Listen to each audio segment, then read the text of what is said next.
Treasury Secretary Janet Yellen is wrapping up her trip to China today, but the trade war rages on. 4029's Washington correspondent Jackie DeFusco joins us live now. She's taking a closer look at how it's impacting everyday Americans. Good morning, Jackie. Hey, good morning, Emma. Critics say U.S. trade policy with China, spanning two different presidential administrations, has been increasing prices for American consumers. But analysts argue that reversing course now could come with a political cost. The U.S. trade war with China in focus after Treasury Secretary Janet Yellen's 4-day trip to Beijing, an effort to calm tensions, but no major breakthroughs. No one visit will solve our challenges overnight.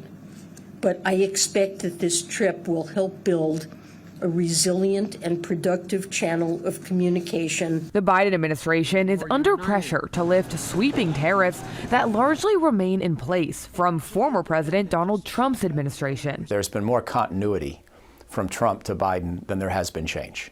And probably if you were talking to either one of them, they deny it.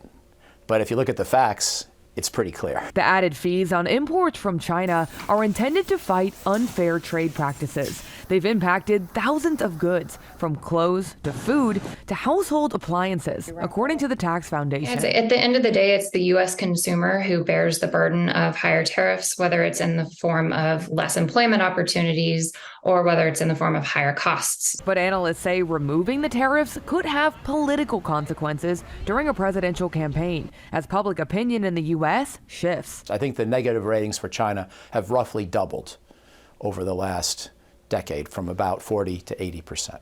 So a risk would be in being nice to China. But if Biden were now to try to lift some of the tariffs, I think he'd have to be very selective. At a press conference bookending her trip, Secretary Yellen said tariffs were a topic of discussion. However, she said the United States is currently involved in a required review of these policies and that their results are not in yet. Emma? And Jackie, Yellen was asked about some more recent restrictions limiting China's access to some advanced technology. So what did she say? Yeah, well, for instance, some of those restrictions impact semiconductor chips, which are a really critical piece of military equipment and things like cell phones and laptops.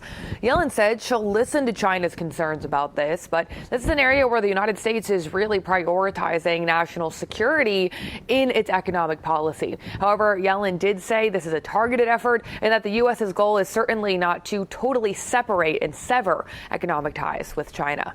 Back to you, Emma. All right.